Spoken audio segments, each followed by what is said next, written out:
Hello children, I hope you all are good. Today we are going to discuss SST chapter number 28, which is going to categorize in civics, and the name of the chapter is law making in the country. So in this chapter we are going to understand the procedure of law making in our country. So first of all we are going to start up the chapter with that in India we are living in the unity. And India is a land of diversity, means many diverse group, the people from the different castes, different religious group, different community, different language, etc. live together. So for running the government smoothly or providing equal platform to the every citizen, it is very tough that we need to make the law which is accepted by most of the people of the country. See, because we cannot fulfill the aspiration of each and every citizen. But yes, we need to make the laws which help us to govern smoothly the country. So that's why we are having n numbers of law. For example, we are having the Marriage Act, the Indian Succession Act, Muslim women protection act है, then Indian penal code है, income tax है. तो इस तरीके के बहुत सारे act you can find in the Indian politics. And then the basis of all laws in India is the constitution of India. You should know बेटा, every law are mention in our constitution. And moreover, you know that India is a democratic country, and under democratic India is a federal country. Federal country means where there is more than one level of government. Right now we are having 3 levels of government. One is the central government, which is going to look after the whole nation, then state government, which is going to look after the state only, and then local self government. In rural area panchayati raj, and in urban area municipal corporation और municipalities. So ये 3 level की government right now India में perform कर रही है, इसलिए India is a federal country. अब होता क्या है बेटा, अब ये तीनों level की government काम कर रही है, तो कौन किस subject पे कानून बनाएगा, कौन कहाँ से revenue collect करेगा, each and everything is specified, is mentioned in our constitution. So the constitution has arranged all the powers of government into 3 lists. One is the union, then state, and the other is concurrent list. Union list क्या होती है बेटा, union list में वो subject mention होते हैं जिस पे only and only central government will make the law. So the parliament is authorized to make laws on the subject in the union. अब आपको पता है इसमें कितने सब्जेक्ट मेंशन है, 97. यानी कि 97 सब्जेक्ट्स पर central government can make a law. अब इन 97 सब्जेक्ट्स में अगर हम बात करें तो these all subjects are related to the national importance, like railway है, एक्सटर्नल अफेयर, ट्रीटीज़ हैं, defence, communication, post, telegraph, and moreover are currency. So इनसे रिलेटेड सब्जेक्ट्स पे सेंट्रल गवर्नमेंट जो है लॉ बनाएगी. After that we are having the state list. State list as the name suggest the state legislature, यानी कि only state government. State legislatures are authorise to make the laws on this subject. और state list में आपके जो subject आते हैं that are related to the importance of state matters. There are 66 subjects has been mention, like police है, crime, agriculture, irrigation, health, sanitation, hospital, etcetera. ये सभी subject state में आते हैं. तो यहाँ आप हमेशा ध्यान रखना बेटा, डिफेंस का मतलब हमारा आ रहा है आर्मी, एयरफोर्स, नेवी, और पुलिस हमारी जो है वो लोकल स्टेट्स में रहती है. तो पुलिस स्टेट मैटर है, लेकिन डिफेंस जो है आपका यूनियन मैटर है. Then we are having the third list, concurrent list. This list contain the subject which can be important for the nation also and for the state also. अब इस list में जो subject होते हैं ना बेटा, इस लिस्ट के सब्जेक्ट्स पे both centre and state government can make a law. दोनों ही तरीके के सब्जेक्ट इसमें इंक्लूड होते हैं, like education, marriage, divorce, electricity, trade union, newspaper, criminal procedures, labour welfare, etcetera. अब इस पे पार्लियामेंट भी बना सकती है और स्टेट लेजिस्लेचर भी कानून बना सकती है. लेकिन अगर कॉन्फ्लिक्ट हो गया, मान लो दोनों ने अलग अलग तरीके के लॉज के लिए रेफर किया और दोनों में कॉन्फ्लिक्ट हो गया, पार्लियामेंट यानी कि सेंट्रल गवर्नमेंट और स्टेट लेजिस्लेचर यानी कि स्टेट, इन दोनों में कॉन्फ्लिक्ट हुआ तो जो लॉ सेंटर गवर्नमेंट यानी कि पार्लियामेंट बनाएगी, that law will be applicable and that law will prevail. अब इन 3 लिस्ट के बाद जो आता है दैट इज रेजिडुरी पावर। रेजिडुरी पावर जो है, हमारे कॉन्स्टिट्यूशन मेकर जो थे ना बेटा, बहुत अच्छे थे, बहुत दूरदर्शी थे। सो उन्हें पता था कि आगे आके बहुत सारी प्रॉब्लम्स आ सकती हैं। So in addition to these 3 list they had provided us the residuary subject also. Residuary मतलब जो बच गए, जो इन तीनों लिस्ट में नहीं आए। सो कॉन्स्टिट्यूशन मेकर ने ये क्लियर कर दिया था कि आने वाले फ्यूचर में मे बी ऐसी कुछ प्रॉब्लम्स आएँ या ऐसी कुछ सिचुएशंस आएँ जिसमें लॉ बनाने की ज़रूरत पड़े, जो लॉ हमने इन 3 लिस्ट में नहीं दिए। सो वो कहलाएंगे रेजिडुरी सब्जेक्ट। और इन रेजिडुरी सब्जेक्ट्स पे जो कानून बनाएगा, जो लॉ बनाएगा, वो पावर जाएगी पार्लियामेंट के पास, यानी कि सेंटर गवर्नमेंट के पास। So overall what you have to understand, residuary power remains with the parliament, that is the center government, and center government can make a law on the residuary subject. Like अभी आपका जो information technology है, law on the cyber crime, cyber security, these all come under the residuary power. Now how a law is debated and made, ये भी आपको पता होना चाहिए। लॉ बनने के लिए बहुत ज़्यादा डिबेट एंड डिस्कशन होता है, क्योंकि जो हमारी पार्लियामेंट है उसका मेन फंक्शन क्या है, मेकिंग द लॉज। यही मेन फंक्शन है पार्लियामेंट का। We also need the law for the different situation, different purpose. Sometimes people feel that a law should be made. For example, many people felt that the provision of reservation should be extended to the poor people belonging to the so-called upper caste Hindu. वो ये कहते हैं कुछ लोग कि ऐसे कानून बनाओ जो गरीब लोगों को रिजर्वेशन दे, फिर चाहे वो आपका अपर कास्ट हो चाहे लोअर कास्ट हो, कोई भी कास्ट हो, आपको इकोनॉमिक बेस पे जो है रिजर्वेशन देना चाहिए। अब ये वॉइस जो है पार्लियामेंट में उठती है, कई बार अपोजिशन भी उठाता है, कई बार जो है आपकी रूलिंग गवर्नमेंट भी उठाती है। बट ओवरऑल अगर हमें किसी भी टॉपिक पे, किसी भी सब्जेक्ट पे लॉ बनाना है तो उसके लिए एक प्रॉपर प्रोसीजर होता है बेटा। वो प्रोसीजर क्या होता है, that is a proposal for law. पहले तो आप प्रपोजल दोगे ना, जैसे आपने अभी दिया कि इकोनॉमिक बैकग्राउंड जिनका वीक है उनको रिजर्वेशन दिया जाए। So proposal for a law is presented in either of the house.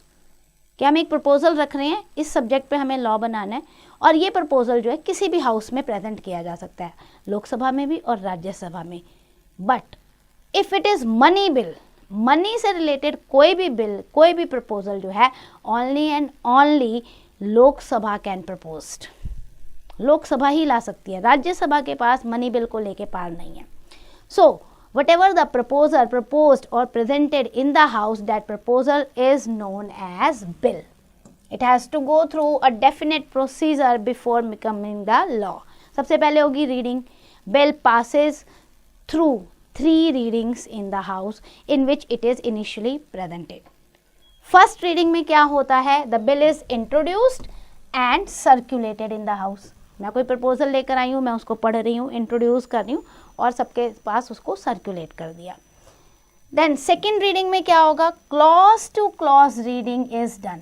अभी फर्स्ट में तो मैंने एक बता दिया कि मुझे इस टॉपिक पे लॉ बनाना है।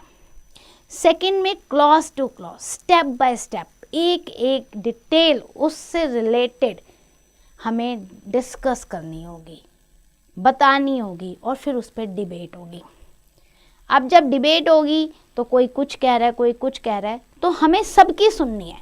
And after that if there is a need of any amendment, means any change in that bill, and if it is related, so हम उसे चेंज भी कर सकते हैं कुछ क्लॉज को।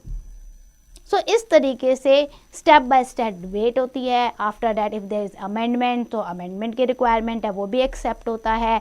देन क्वेश्चंस होते हैं, डाउट्स रेज होते हैं, the minister concern has to respond to their doubts.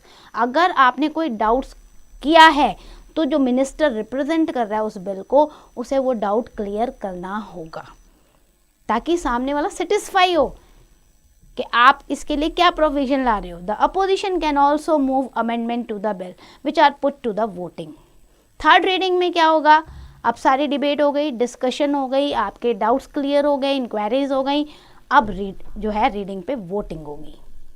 Voting जो है, जब भी वोटिंग होगी तो आपको ये ध्यान रखना होता है कि एक बिल हाउस में मेजॉरिटी से पास होगा तब जाके वो लॉ बनेगा, और वो भी प्रॉपर प्रोसीजर से. If a bill is introduced in Rajya Sabha after passing it, it is sent to the Lok Sabha. मान लो राज्यसभा में बिल आया और राज्यसभा में वो बिल पास हो गया मेजॉरिटी से पास हो गया. अब वो बिल जाएगा लोकसभा में. लोकसभा में जाएगा, वहाँ पे भी सेम प्रोसीजर होगा, रीडिंग होगी, डिबेट होगा, डिस्कशन होगा और फिर वोटिंग होगी. और अगर वोटिंग में फिर वो मेजॉरिटी से मोर देन 50% से पास हो गया, then that bill will go to the president. सो इस तरीके से जो है आपका बिल लॉ बनने के प्रोसीजर पे होता है. अब यहाँ पे देखो वर्ड आपको दिए हुए हैं AYE. If AYE has been written and I, it means yes. ये आपको पता होना चाहिए. आप कभी भी देखोगे ना लोकसभा का वर्किंग, सो यस और नो लिखा जाता है, तो AYE मतलब यस है यहाँ पे. अगर यस आपका मोर देन 50% हो गया तो आपका बिल लॉ बन सकता है. ये दोनों हाउस में चलेगा प्रोसीजर. लेकिन कुछ बिल ऐसे होते हैं जिनके लिए सिर्फ 50% से ऊपर नहीं चाहिए मेजॉरिटी, जिनके लिए 2/3 मेजॉरिटी होनी चाहिए. 2/3 majority, it means 66% members present there and voting there in yes. तो ये आपको हर बिल का प्रोसीजर दिया होता है. तो अगर वहाँ पर वो 2/3 वोटिंग से पास हो जाता है तो वो बिल जो है फिर प्रेसिडेंट के पास जाएगा. It means both the house will done the voting. अब voting starts on a bill, speaker says those in favour of the bill say AYA. The members who want to vote in yes say A. Then the speaker says those opposing it say no. So those who are against say no. The speaker decides whether the bill got the approval of the house or not. तो वहाँ पे जो speaker होते हैं वो बताते हैं कि बिल पास हुआ या नहीं पास हुआ. However, if a member asks for division, counting of votes, the members are asked to vote on the voting machine also. It is called AVRE, automatic voice recording equipment, and then A and no votes are counted to decide whether the bill has been passed or not. So ये आप देखो कितना बढ़िया system है. Voice recording में आपने अपना vote दे दिया and then counting is there. अब ये वोटिंग हो गई, दोनों हाउस में जो बिल है आपका पास हो गया मेजॉरिटी से. अब बिल जाएगा सिग्नेचर के लिए. कहाँ जाएगा? प्रेसिडेंट एसेंट्स के लिए. Bill has to receive the president assent also. President की हाँ भी बहुत ज़्यादा ज़रूरी है, उनके सिग्नेचर भी बहुत ज़्यादा ज़रूरी हैं to become the law. So when a bill has been passed by both the houses of the parliament, it's sent to the president for his assent. President has the power कि वो उसे yes कहता है या no कहता है. But yes, अगर president को लगता है कि इस बिल में कुछ चेंजेस होने चाहिए, कुछ गड़बड़ है, रिकंसीडर होना चाहिए, सो प्रेसिडेंट उसे रिकंसीडरेशन के लिए वंस अगेन ही और she can send that bill to the parliament again. अगर प्रेसिडेंट ने बिल बैक कर दिया, पार्लियामेंट में दोबारा भेज दिया, तो फिर वो बिल दोबारा से सेम प्रोसीजर से वापस गुजरेगा. यानी कि फिर पार्लियामेंट में जाएगा, प्रेसिडेंट अपने कुछ सुझाव देंगे, फिर से पार्लियामेंट के दोनों हाउस पे उन बातों पे रिकंसीडर किया जाएगा, डिबेट होगी, डिस्कशन होगी, वोटिंग होगी, और वंस अगेन वो पार्लियामेंट के दोनों हाउस से पास होकर आ गया, then the president has to give the approval. फिर वो डिसअप्रूवल नहीं कर सकते. As the president is the highest officer of the country, so his or her opinion is treated with the great respect. यही कारण है कि जब वो बिल बैक करते हैं तो रिकंसीडर होता है. बट अगर वापस वो आ गया पास होकर, then president has to sign. Now types of bill की बात करते हैं. अब प्रेसिडेंट ने साइन कर दिया तो बिल तो लॉ बन जाएगा. Bills are of two types. एक होता है ऑर्डिनरी बिल एंड दूसरा होता है आपका मनी बिल. ऑर्डिनरी बिल जो है बेटा किसी भी हाउस में, in any house the ordinary bill can be proposed either from the Rajya Sabha और from the Lok Sabha. Both house has equal power in this manner. But money bill जो है it can be only and only introduce in the Lok Sabha. After Lok Sabha it will move to the Rajya Sabha. Here for the money matter, Rajya Sabha is having the limited power. Money bill is related to the taxation है, income है, expenditure of the government है. So chairman speaker decide whether a bill is ordinary or money bill. Rajya Sabha can only give suggestion on a money bill or can delay that bill maximum for 14 days. तो राज्यसभा के पास money bill के लिए सिर्फ इतना ही power है कि अगर लोकसभा से वो पास हो गया उसे रिकंसीडर कर सकते हैं, 14 दिन के लिए वो डिले कर सकते हैं, but rest power remains in the hand of Lok Sabha. So the budget is a money bill. Now resolution of conflict between Lok Sabha and Rajya Sabha. ऐसा तो नहीं है बेटा कि both the houses always work in the peaceful manner, कोई कॉन्फ्लिक्ट नहीं होगा. There can be a conflict in between the Rajya Sabha and Lok Sabha. अब लोकसभा के जो मेंबर्स हैं they are directly elected by the people, so it has been invested with more power than the Rajya Sabha, क्योंकि राज्यसभा के member indirectly लोगों से इलेक्ट हुए हैं. They are representative of their states. So Lok Sabha के पास कुछ पावर ज़्यादा है. Sometime the two houses are having the conflicts on the bill और बिल पास नहीं हो पाता. If the government feels that a law is very very essential, it can convene a joint session of the parliament. As the Lok Sabha has more member, तो normally क्या होता है, लोकसभा की voting से वो बिल पास हो जाता है. जब भी कॉन्फ्लिक्ट होगा कि राज्यसभा कह रही है कि नहीं ऐसा नहीं होना चाहिए और वो कॉन्फ्लिक्ट नहीं सॉल्व होगा तो जॉइंट सेशन हो गया.